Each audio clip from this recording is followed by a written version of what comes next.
नमस्कार दोस्तों, मैं पीयूष, आप सभी का न्यूज टेक में एक बार फिर से स्वागत है। भारत में हर साल 29 अगस्त को राष्ट्रीय खेल दिवस मनाया जाता है।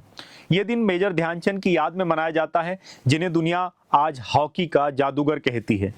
मेजर ध्यानचंद का जन्म 29 अगस्त 1905 को उत्तर प्रदेश के इलाहाबाद यानी आज के प्रयागराज में हुआ था। उनका असली नाम था ध्यान सिंह। पिता ब्रिटिश इंडियन आर्मी में थे और हॉकी खेलते थे। बचपन में ध्यानचंद को खेलों से बहुत ज्यादा लगाव नहीं था, उन्हें कुश्ती ज्यादा पसंद थी। लेकिन किस्मत ने उन्हें वो रास्ता दिखाया जिससे उनका नाम इतिहास में अमर हो गया। एक दिलचस्प बात यह है कि ध्यानचंद को चंद नाम कैसे मिला। दरअसल आर्मी में रहते हुए वो ड्यूटी के समय अक्सर रात की चांदनी में हॉकी की प्रैक्टिस किया करते थे। उनके जुनून को देखकर उनके साथी और अफसर उन्हें ध्यानचंद बुलाने लगे। चंद मतलब चांद।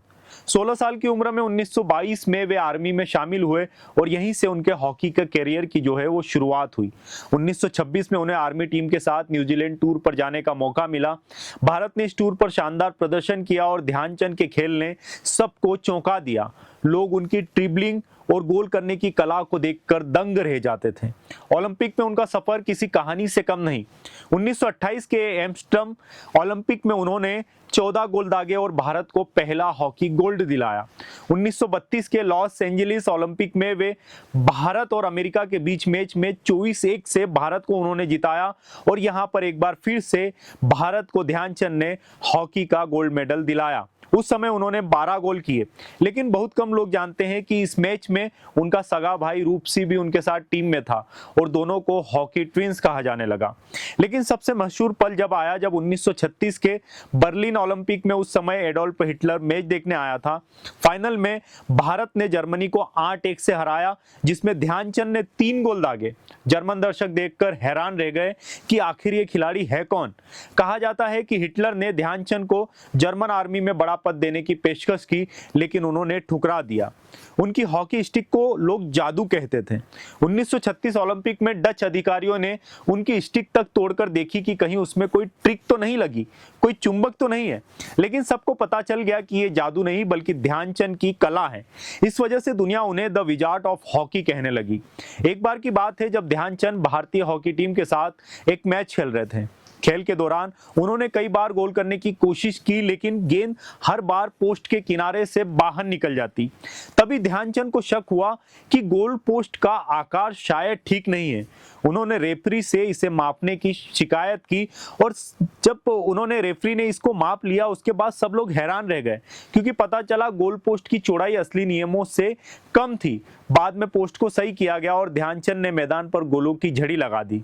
यह किस्सा उनकी गहरी समझ और खेल पर पकड़ को दिखाता है।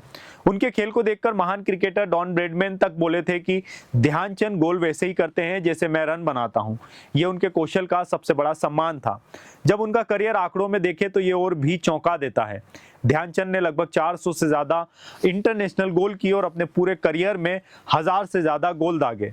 वियना में उनकी 4 हाथों वाली मूर्ति लगी है जिसमें 4 हॉकी स्टिक दिखाई गई। ये उनके खेल की अनोखी पहचान थी। लेकिन जितनी ऊंचाई पर उनका करियर गया उतना ही संघर्ष उन्होंने आखिरी दिनों में देखा।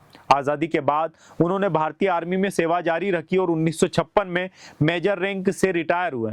उन्हें पद्म भूषण सम्मान भी मिला। रिटायरमेंट के बाद वे झांसी में रहने लगे और पटियाला के नेशनल इंस्टीट्यूट ऑफ स्पोर्ट्स में कोच बने। फिर भी उनकी आर्थिक स्थिति खराब हो गई।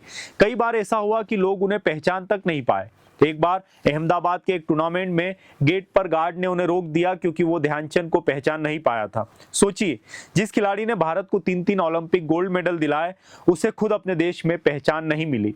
ओलंपिक गोल्ड की कीमत क्या होती है आज हम बखूबी जानते हैं। आज ओलंपिक में एक ब्रॉन्ज मेडल जीतने वाला भी करोड़ों रुपए में खेलता है, उसे शोहरत मिलती है। उनके आखिरी दिन बहुत कठिन थे। वे दिल्ली के एम्स अस्पताल में जनरल वार्ड में भर्ती थे। 3 दिसंबर 1979 को उन्होंने वहीं आखिरी सांस ली। ये दुखद है कि जब वे जिंदा थे तो उन्हें भुला दिया गया, जबकि उनकी मौत के बाद हम उन्हें हॉकी का जादूगर कहकर याद करते हैं। उनके नाम पर स्टेडियम, पुरस्कार और राष्ट्रीय खेल दिवस तक मना रहे हैं। समय समय पर उन्हें भारत रत्न देने की मांग भी उठती रही, लेकिन हमने अभी तक उन्हें इस काबिल नहीं समझा। हमारे लिए शायद किसी क्रिकेटर के रन ज्यादा अहमियत रखते हैं बजाय ओलंपिक के 3 गोल्ड मेडल, वो भी उस समय और हॉकी में। ध्यानचंद का जीवन हमें सिखाता है कि खेल केवल मैदान में नहीं बल्कि इंसान के आत्मसम्मान और पहचान से भी जुड़ा होता है। आज भी उनकी विरासत भारतीय हॉकी और हर खिलाड़ी को प्रेरित करती है, लेकिन ये भी सवाल छोड़ जाती है कि क्यों हम अपने असली नायकों को उनके आखिरी समय में अकेला छोड़ देते हैं। खैर, राष्ट्रीय खेल दिवस की आप सभी को शुभकामनाएं। इस वीडियो में फिलहाल इतना ही।